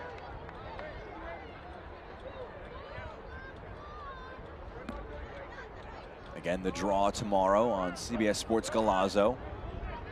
CBS Sports app, it's accessible for free anywhere. 1 o'clock Eastern time. Joe Malfa, Jamie Watson, the men for the draw tomorrow. It spins kindly for Pancyprians, who will find their name in selection between these two. Westchester, Pancyprians. That one in the box, brought down by Jean-Baptiste. Sadie, Makic. It really is a battle of that wide area space because Pancyprian is counter-pressing really well, winning the ball centrally, finding the space wide, but now it's just the crossing decisions, the service, and being defended well by Westchester so far. That's gonna be a foul in the end after a lengthy duel process. Frustration for Pancyprians. Referee holding firm. We've talked about the kind of clash in these two teams in terms of their historic end of things. For Pancyprians, 51 years old. They won 3 U.S. Open Cups in the 1980s, 1980, 1982, and 1983. That was when the NASL did not participate, the top division of soccer in America, in the U.S. Open Cup. In the modern era, this is the 7th appearance for the Pancyprians versus Westchester SC. This is their 4th match as a club. Well, that's pretty exciting to see that and to see that type of matchup and to know that a club like the Pancyprians have been here and have done it, maybe not with these players, it's new coach, new players, all of that, but you have a storied history that is really fun to try to carry forward, and the way they treat these players, although it's amateur, it is like it's professional in the way they look at things and how they approach this game. Juan Carlos Obregon Jr. will make way. In the 77th minute. Scoring the first goal. Leaving the match, number 11, excuse me, Nicholas Zialenko. Entering the pitch, number 23, Junior Rosero. Junior Rosero coming in as well. So Nick Zialenko making way for Junior Rosero. That's a Pancyprian sub. Juan Carlos Obregon making way. Exiting the turf, number 29, J.C. Obregon. Replaced by number 9, Cohen Blumstein. Cohen Blumstein, the player coming on in his place.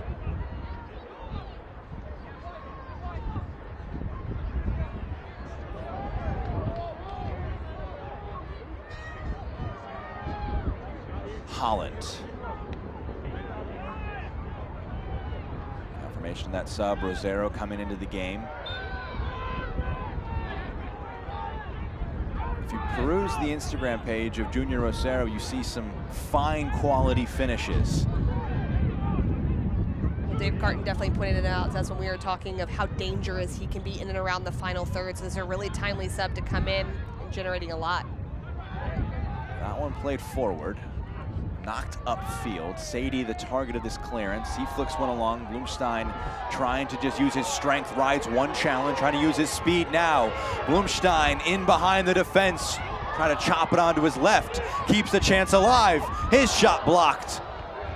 That's really good defending and recovery because all you're thinking is they cannot score here, and so you want to keep your composure, but really good cover and smart from Hoff not to foul in that moment. It's tempting to foul and bring Blumstein down, get the card, but I like that he showed some patience in there.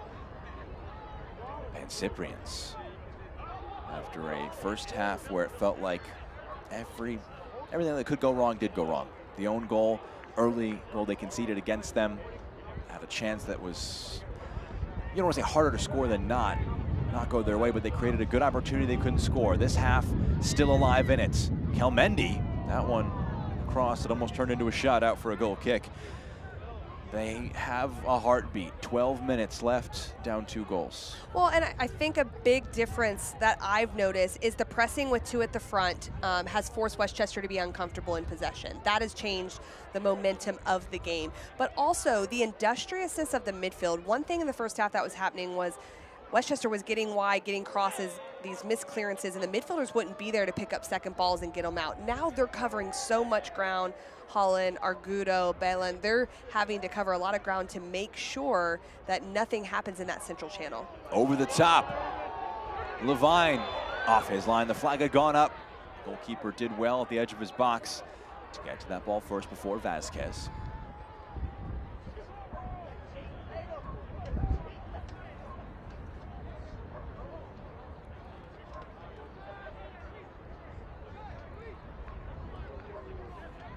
Kelmendi. Holland.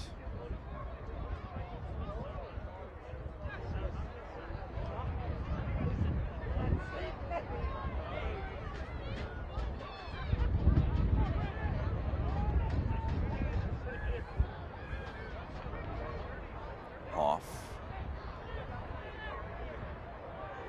Clipped forward.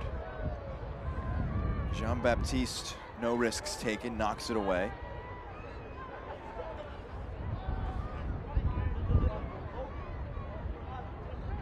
Holland.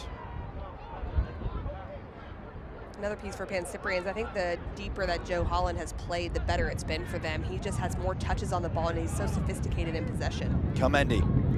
Delivery in the box. It's pushed away. Enough done defensively. Tete against Kelmendi. Trying to make his life difficult. Sadie goes down under the challenge. That's a really cheap free kick to give away for Devin Hinu. It's so incredibly hard in that moment because you're trying to counter press. You want to make something happen. But you see the veteran play of Prince Sadie in that moment. He knows that they have to chase the game, so he just secures it and goes, I know contact's coming. I'm going to take it.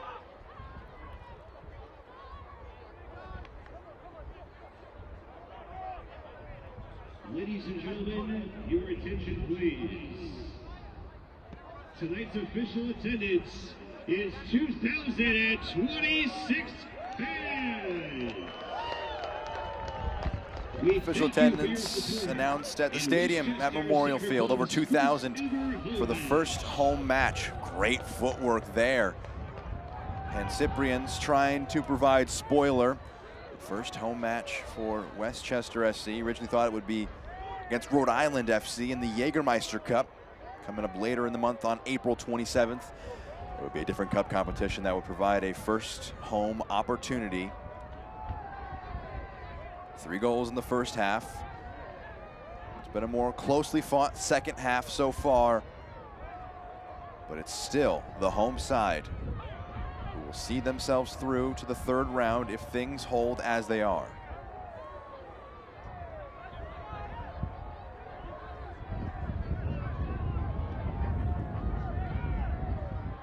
Makic, able to drive at the defense.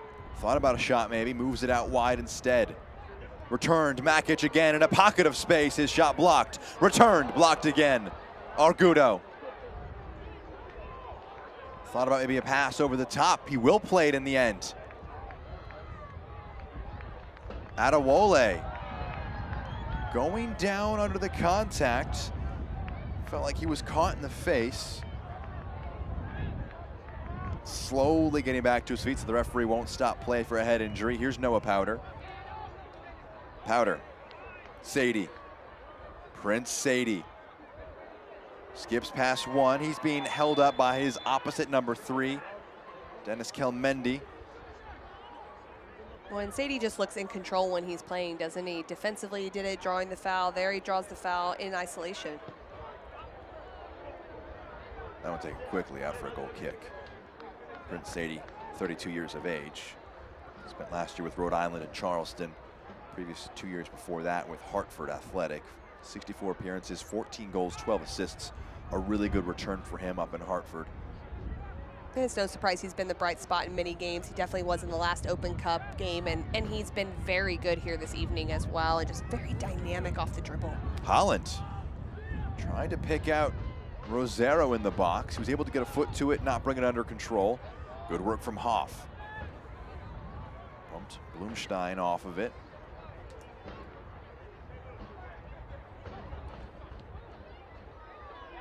Kelmendi just got caught in two minds. Is this going to be mine? Is it going to be Holland's? It's going to be a throw-in for Westchester. But the center backs of Pancyprian are doing better just to penetrate that space on each side of the forward. It's just those little technical pieces, the execution of that's a little bit off, but they are trying to make it more uncomfortable for them in their defensive shape. Sadie. It's blocked.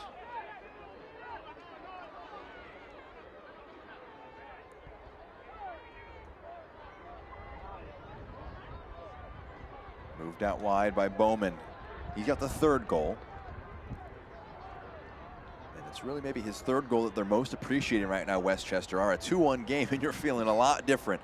If you're in the crowd, if you're on the field, if you're in the technical area, for Dave Carton.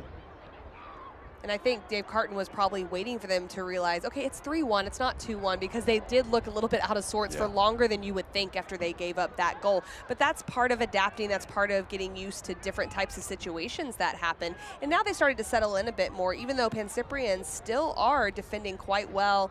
They're being industrious and going forward, but it's limiting the chances now, which Westchester has started to do over the last 10 to 15 minutes.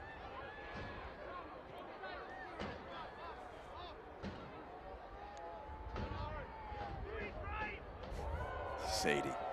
Oh, his pass read there. Brilliantly skipped past one challenge, but it falls kindly. Slided in was Holland. And absolutely no rush to reclaim this. It will be Toby Adewole. Lets it run out for a goal kick.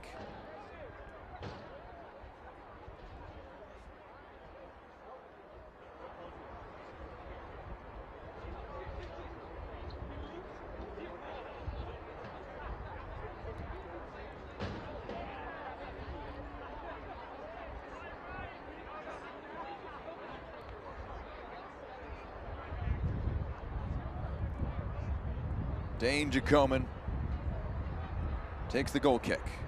Flicked along by Powder.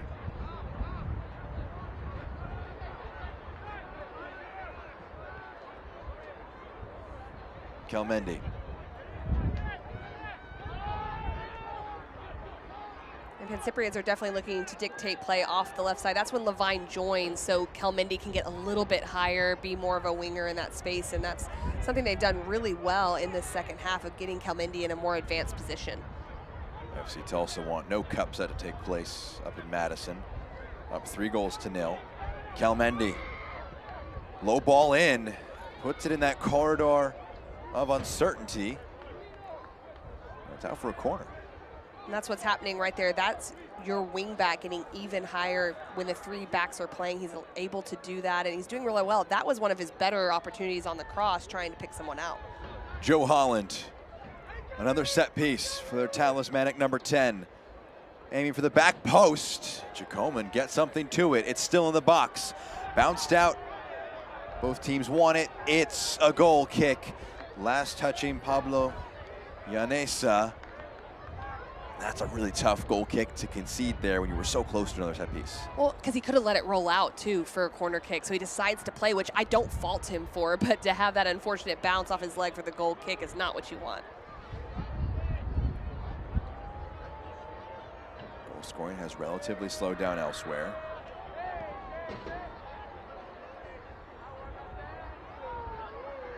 Could that change here? Rosero has a crack. And Jacoman sees that wide. That's in Rosero's locker, that quick fire finish. He knows where the goal is.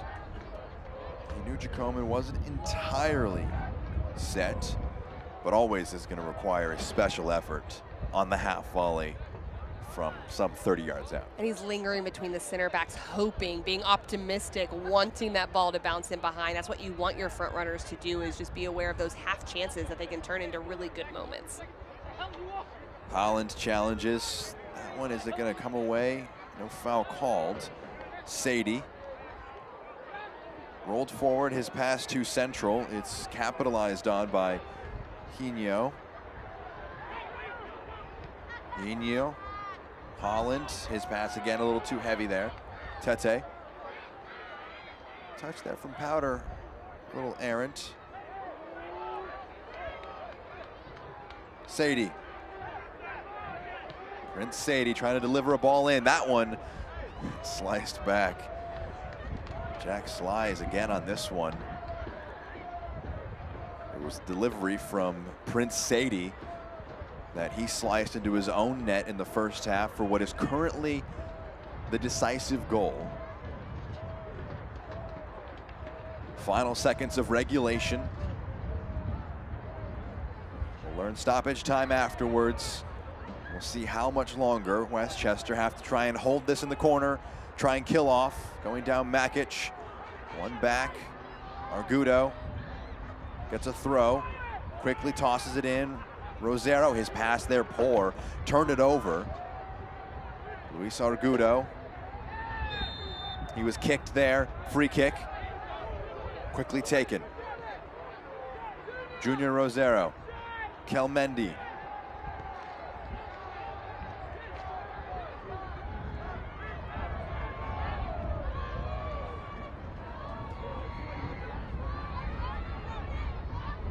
Holland. Swung across. Kelmendi keeps it alive. This one put in the mixer. It's put in the back of the net. 3-2 in stoppage time. Pancyprians, one goal away from the impossible. When Jordan Balon gets this ball, it's Kelmendi with the overlapping run, and he does a great job picking up Balon in this moment, and he gets an opportunity just to put it into a good space. I love the composure to get it back on his right foot, and it's Thristino right in front, takes the touchdown, no one around him. Jacoman has to come out, and now we got a game. James Thristino puts it home. It's 3-2.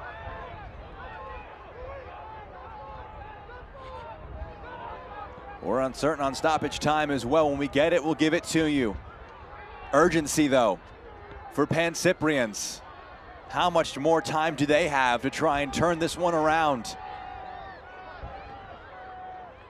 Goals from Herrera, Thristino have made it a 1-goal match, and Kelmendi wins it. Rosero returns it to the wingback. Here's Kelmendi. A big challenge put in by Jean-Baptiste. It's out for a corner kick. Take your time here, get everyone forward, make sure you have this set and ready to go for exactly where you want this served.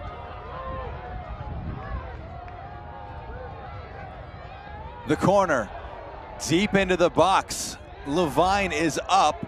It's pushed up and away. Rosero. The fourth official has added at least 4 minutes of stoppage time.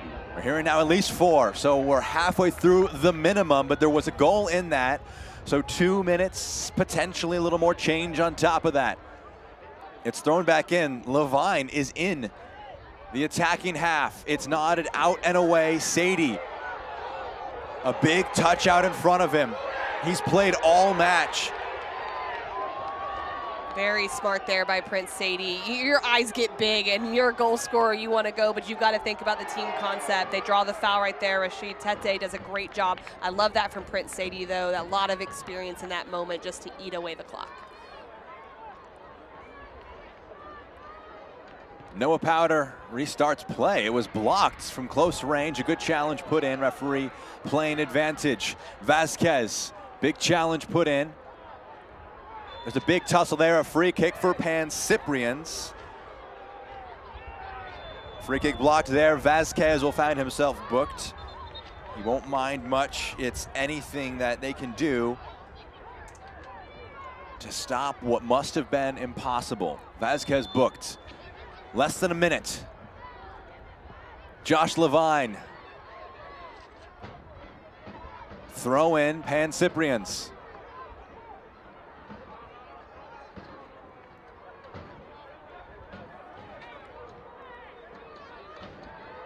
Hinu. Kelmendi, heavily involved in the second. He puts it in the box. Up to Sadie.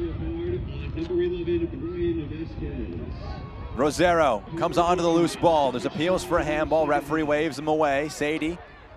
It's knocked out. Throw in to come. Last touched by Sadie. Great counter pressing. That's why they're getting the ball in this attacking final third, is because that commitment to it. Rosero. Kelmendi. Low ball. It's knocked out. We've had 4. Referee glances at the watch. How much more does he add on?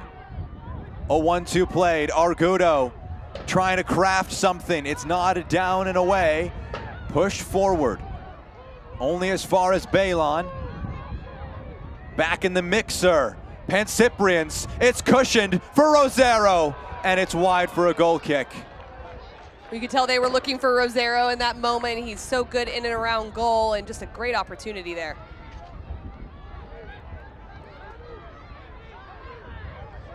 Dane Jacoman will take this goal kick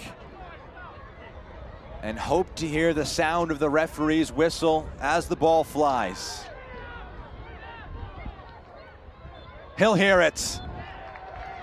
Westchester SC breathe a sigh of relief. A 3-0 halftime lead, cut down to 3-2, but they hold off on the efforts from the New York Pancyprian Freedoms and advance to the third round via a score of 3-2. Well, hats off to Westchester SC. They had a very good approach to this game, a well-deserved win, but man, Pancyprians made it difficult, and their system of change, or play of change, was really good, and also the industrious to make it uncomfortable for Westchester in that second half to make this a game. Westchester SC, 3 consecutive wins now. This one maybe a bit more nervy down the end and down the stretch than they would have liked. But after a 1-0 win over Motown in the first round, a 3-2 win over the New York Pancyprian Freedoms. Jack Edwards, Casey White here to round you out into the rest of your evening with our full-time highlights. It was a dream start, just 3 minutes into the game. Kemar Lawrence over the top for J.C. Obregon. Obregon just makes a really good run right between the 2 center backs when they're in more of an expansive shape. A really good finish. That's what you want your front runners doing, but they would continue to go. The wide spaces were extremely fruitful for Westchester. Prince Sadie taking on in the 1v1. That's not a sight you want to see if you're the Pancyprians. And then it goes off the center back Jack Sly's boot into that far post. Is an unfortunate goal for the second one. This one, some really good build-up play. Obregon dropping deep, clips one over the top. It's going to be put back into the mixer. It just drops in the box. An easy finish here. Bowman does a great job with that. He has to adjust to the outside of his foot to be able to avoid an onrushing defender, but Pancyprians would push forward, and this is how they would get back into the game. Playing a ball just into the 6, Jacoman not able to secure it, and Herrera gets that last little touch for the first goal. Makes it 3-1. That was early on in the second half. This one was right at the beginning of stoppage time. It's kept in the mix. Jordan Balon will put this in the box. Good up front to just get one home. In the end, it's not quite enough. 3-2. Cristino does a good job just to get something on it. Balon with a good service. It's a really good push from Pancyprian, just not able to find that third goal. Your final stats here. 3-2, the most important one. The Pancyprian Freedoms, 12 shots, 4 on target, 41% possession, so close in the comeback effort. Well, the possession stayed the same from the halftime stats as well, but the big difference is the shots. The 12 shots going way up for Pancyprians, 4 of them being on goal, and Westchester SC did increase their shots by 10, but none of them were on target, and so that really tells the difference of the 2 halves, but Westchester still comes out on top. As always, a pleasure working with you, Casey. A thrilling match between Westchester SC and the New York Pancyprian Freedoms, who will look to continue their success in the Metropolitan Division of the American Premier Soccer League. They play next up on April 10th against Central Park Rangers. As for Westchester, it's a trip out west against AV Alta in the USL League One. They will hear their name called tomorrow in the draw at 1 p.m. in the next round for Westchester SC with a 3-2 win over the New York Pancyprian Freedoms.